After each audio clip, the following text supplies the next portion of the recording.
Good morning student. કાલના લેક્ચરની અંદર આપણે આભાસી ઊંડાઈ અને સાચી ઊંડાઈની ચર્ચા કરી છે. એનું સૂત્ર પણ આપણે મેળવ્યું છે HI/HO એટલે કે imaginary height upon original height is equal to eta અવલોકન જ્યાંથી થતું હોય એટલે કે અવલોકનકાર અપોન ઈટા ઓબ્જેક્ટ એટલે કે જ્યાં વસ્તુ મૂકવામાં આવી છે. એના અનુસંધાનના રિલેશન ને ધ્યાનમાં રાખી અને આપણે કેટલાક એક્ઝામ્પલ પણ ગણ્યા છે. હવે આજે આપણે કેટલાક વધારાના એક્ઝામ્પલ અને બુકના સ્વાધ્યાયના કેટલાક એક્ઝામ્પલ એ જ ટોપિકના આપણે લઈશું. તો સૌપ્રથમ અહીંયા એક રકમ છે આપણી સામે. એક તરવૈયો એક સ્વિમિંગ પુલમાં શિરોલંબ દિશામાં 2 મીટર પ્રતિ સેકન્ડના વેગથી, હવે અહીંયા આપણે ખાસ જોઈશું કે ફોર એક્ઝામ્પલ આ સ્વિમિંગ પુલ છે આપણી જોડે. તરવૈયો સ્વિમિંગ પુલમાં 2 મીટર પ્રતિ સેકન્ડના વેગથી ડાઈવ મારી રહ્યો છે. જો હું એવો વિચાર કરું કે તરવૈયો ડાઈવ મારી રહ્યો છે, રાઈટ, તો એ તરવૈયો જે ડાઈવ મારી રહ્યો છે આપણી માટે, એનો વેગ તમને આપ્યો છે, મતલબ એ સાચો વેગ, ઓરિજિનલ વેગ અહીંયા તમને આપેલો છે 2 મીટર પ્રતિ સેકન્ડ. સ્વાભાવિક છે. ડાઈવ જો આ શિરોલંબની નીચે પુલના તળિયે એક સ્થિર માછલી, સમજો કે કોઈ બુદ્ધિશાળી માછલી આને જોઈ રહી છે, તો સ્વાભાવિક છે કે માછલી અને 2 મીટર પ્રતિ સેકન્ડના વેગથી પડતી નહીં જોઈએ. એનું એક જ રિઝલ્ટ કે અહીંયાથી જેટલા ડિસ્ટન્સે હશે એની ઓરિજિનલ હાઈટ જે હશે, માછલીને એટલી ઓરિજિનલ હાઈટ દેખાવાની નથી, પણ એના કરતા કંઈક વધુ હાઈટ દેખાશે. યાદ રાખજો, કાલે ઊંડાઈની ચર્ચા હતી. ઊંડાઈ અને હાઈટમાં ઘણો ડિફરન્સ છે. ઊંડાઈમાં એવું હતું કે ઊંડાઈ હોય એના કરતા ઓછી દેખાય, જ્યારે હાઈટમાં એવી વાત આવશે, સમજો કે હું અહીંયા તમને ક્લિયર આપું છું કે કોઈ વસ્તુ છે આપણી સામે, અહીંયા કોઈ વસ્તુ ઊભી છે આપણી સામે, આ એની ઓરિજિનલ હાઈટ છે. પણ જ્યારે માછલીમાં પ્રકાશનું કિરણ આ રીતે દાખલ થાય ત્યારે એ લંબ આગળથી વક્રીભવનના નિયમનું તમે પાલન કરો, હવામાંથી પાતળા માધ્યમમાં તમે હવામાંથી ઘટ માધ્યમમાં એટલે કે પાણીમાં તમે જઈ રહ્યા છો, તો એ કિરણ જે માર્ગે જતું હશે એના કરતા વાંકું વળશે, પણ લંબની દિશામાં, કારણ કે તમે પાતળામાંથી ઘટ માધ્યમમાં ગતિ કરી રહ્યા છો, તો સ્વાભાવિક છે કે લંબની દિશામાં વાંકું વળશે. પરિણામે એ સહેજ નોર્મલ આ દિશામાં વાંકું વળી જશે. હવે અહીંયા સપોઝ કે માછલી એને જોઈ રહી છે, તો માછલીની જે દ્રષ્ટિ રેખા છે એ તો સીધી જ જવાની છે. પરિણામે એને એ વ્યક્તિની જે હાઈટ છે એ આટલી જોવા મળશે ઇમેજિનરી. સમજી શકો છો? એટલે કે એનો અર્થ એ થયો કાલ કરતા બિલકુલ ઓપોઝિટ કન્ડિશન કે ઊંડાઈ હોય એના કરતા ઓછી દેખાય, હાઈટ હોય એના કરતા વધુ દેખાય. અહીંયા આપણે આપણું સૂત્ર ચેન્જ નહીં કરીએ. આજે આપણી માટે અવલોકનકાર તરીકે માછલી છે જે ઘટ માધ્યમમાં છે, અને ઓબ્જેક્ટ જે છે આપણો એ પાતળા માધ્યમમાં છે, એ કોઈ તરવૈયો કોઈ વ્યક્તિ છે. સૂત્ર એ જ કન્ડિશનમાં મૂકીશું એટલે સૂત્રનું કોઈ ચેન્જ અહીંયા આવશે નહીં, પણ હાઈટ વધારે આવશે. હવે આપણો પ્રશ્ન એ છે કે અહીંયા હાઈટ શોધવાની હોત તો આપણે શોધી નાખત. આભાસી સાચી ઊંચાઈ અને આભાસી ઊંચાઈ વધારે જ આવશે. તો મારે તો વેગ શોધવો છે, તો એક સિમ્પલ કન્ડિશન આપણી જોડે હાઈટ નું રિલેશન છે. ચલો આપણે મૂકીશું HI/HO ઇઝ ઇક્વલ ટુ આપણું જે કાલનું ફોર્મેટ હતું એ જ ઈટા અવલોકનકાર ભાગ્યા ઈટા વસ્તુ અથવા ઓબ્જેક્ટ. ઓકે, હવે આપણે વિચારીએ કે ઇમેજનરી હાઈટ મારે શોધવી છે, ઓરિજિનલ મારે તો વેગ શોધવો છે, એટલે હાલ હું એની ચર્ચા કરતો નથી. અહીંયા અવલોકનકાર તરીકે તમે પાણીમાં છો, ઈટા વોટર અને ઈટા એર એટલે કે હવા. તમે વસ્તુ તમારી હવામાં છે. ઓકે છે વસ્તુ? ફરી એકવાર, અવલોકનકાર તરીકે માછલી છે એટલે માછલી આપણા માટે અવલોકનકાર છે, તો એનો વક્રીભવનાંક આવશે પાણીનો વક્રીભવનાંક. ઓબ્જેક્ટ આપણો એ વ્યક્તિ છે જે તરવૈયો છે, જે આપણી માટે હવામાં છે, એટલે એની તરીકે હવાનો વક્રીભવનાંક આવશે. હવે જો મારે હાઈટ શોધવાની હોય તો અહીંથી જ કેલ્ક્યુલેટ કરી લે, પણ મારે વેગ શોધવાનો છે. ધ્યાન રાખજો, ખાસ વેગ શોધવાનો છે તો હું ઇમેજનરી હાઈટ અને એમના એમ રાખું છું. હાઈટ શોધવાની હોત તો ઓરિજિનલ હાઈટ મને આપી હોત તો મૂકી દે, વક્રીભવનાંક મને આપેલા છે હું મૂકી દે, પાણીનો વક્રીભવનાંક મારી સામે છે. પણ યાદ કરો 11 સાયન્સ ની અંદર તમે શીખી ગયા છો કે અંતર, હાઈટ એટલે અંતર છે, પણ મારે વેગ જોઈએ છે, તો અંતરમાંથી વેગમાં જવું હોય તો સમયની સાપેક્ષે વિકલન કરવું પડે. ચલો આ t ની સાપેક્ષે આપણે વિકલન કરીશું, ઈઝી કામ કરીશું. t ની સાપેક્ષે વિકલન કરીશું તો d hi/dt આ અચળ છે અને આ થશે dho/dt. hi/dt મતલબ અંતરનું સમયની સાપેક્ષે વિકલન એ આપણને શું આપશે? વેગ આપશે, ઇમેજિનરી વેગ. એ જ રીતે અહીંયા વક્રી ભવનાંક θ વોટર θ air અને અહીંયા dho/dt એ મને શું આપશે? વેગ. પણ કયો વેગ? ઓરિજિનલ વેગ. અમારું રિલેશન છે એની ટાઈમ વેગનો દાખલો હોય તો તમે આ શોર્ટ સૂત્રનો અહીંયા ઉપયોગ કરી શકશો જે રીત માટે. vi એટલે કે ઇમેજિનરી વેગ ઇઝ ઇક્વલ ટુ વક્રી ભવનાંક નો ગુણોત્તર જે આપણે ભણ્યા છીએ એ જ રીતે ઇન્ટુ v. તો તમે ઈઝી કિંમત હવે પ્લેસ કરી શકશો 1.33 1 અને v0 છે 2 એટલે આનો આન્સર આવશે 2.66 મીટર પ્રતિ સેકન્ડ. જેવી રીતે હાઈટ હોય એના કરતા ઊંચી દેખાય, પરિણામે વેગ પણ હોય એના કરતા વધારે દેખાય. એટલે માછલીને તરવૈયો જે વેગથી પડતો હશે એના કરતા કંઈક વધુ વેગ આવશે.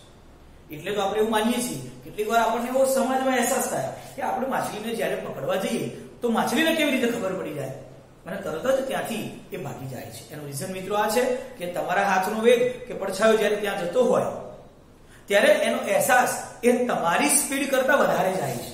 પરિણામે એને એવું લાગે છે કે કોઈ મને પકડવા માટે કે મારી માટે કંઈક નુકસાનકારક વસ્તુ આવી રહી છે અને માટે ત્યાંથી છટકી જાય છે. તો આ જ રીતે વેગ હશે એના કરતા કેવો દેખાશે? તો વધારે દેખાશે. ઓકે છે? સારું.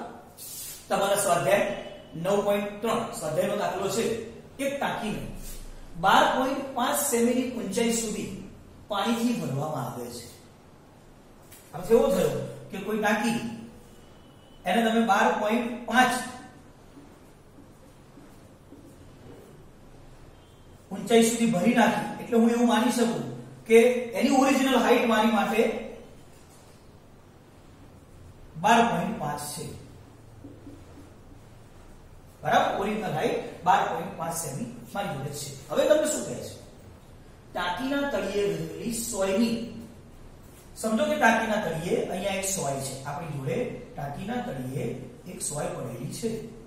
ઓકે, સ્વાભાવિક છે એ સોયની ઓરિજિનલ હાઈટ તો આપણે જેમ કહી એમ જ થવાની છે. જો 12.5 સેમી. હવે તમે એને જોઈ રહ્યા છો, માઇક્રોસ્કોપ વડે એને જ્યારે જોવામાં આવ્યું અહીંથી બહારથી ત્યારે એ 9.4 સેમી એની હાઈટ મળે છે. સારું, એને માઇક્રોસ્કોપ જ્યારે જોશે આપણે જાણીએ છીએ કે હોય એના કરતા એ સોય એમને કેવી દેખાશે? ઊંચી. એટલે એમને ઇમેજિનરી હાઈટ જોવા મળી. ઇમેજિનરી હાઈટ એ કેટલી જોવા મળી? 9.4. તો મારી સામે ઓરિજિનલ હાઈટ પણ છે, ઇમેજિનરી હાઈટ પણ છે. તો એમને પૂછ્યું છે પાણીનો વક્રી ભવનાંક કેટલો? અહીંયા તમારે એ સૂત્રનો ઉપયોગ કરીશ. xi/ho ઇઝ ઇક્વલ ટુ, તમે કામ કરો, θ અવલોકનકાર અપન θ ઓબ્જેક્ટ એટલે કે વસ્તુ. ઇમેજિનરી હાઈટ મને આપેલી છે અહીંયા 9.4, ઓરિજિનલ હાઈટ પણ મારી જોડે છે 12.5 અને θ અવલોકન હવામાંથી થઈ રહ્યું છે તો એક વસ્તુ મારી પાણીમાં છે. પાણીનો વક્રી ભવનાંક મારે કેલ્ક્યુલેટ કરવો છે. વધુ સારી રીતે હું આને જોઈ શકીશ. θ વોટર ઇઝ ઇક્વલ ટુ 12.5 ભાગ્યા 9.4. તો ઈઝી તમે આનું કેલ્ક્યુલેશન કરી અને આન્સર આપી શકશો. આનો આન્સર આવશે 1.33. ઓકે છે? હજી એક ક્વેશ્ચન આને તમને કરેલો છે કે જો 1.63 વક્રી ભવનાંક ધરાવતા પ્રવાહીને પાણીના બદલે કેટલી ઊંચાઈએ ભરવામાં આવે, એનો અર્થ કે અહીંયા જે તમે પાણી ભર્યું છે એ પાણી હવે એક્સચેન્જ કરી અને અધર કોઈ લિક્વિડ ભરે છે અને એ લિક્વિડનો વક્રી ભવનાંક તમને આપેલો છે 1.63.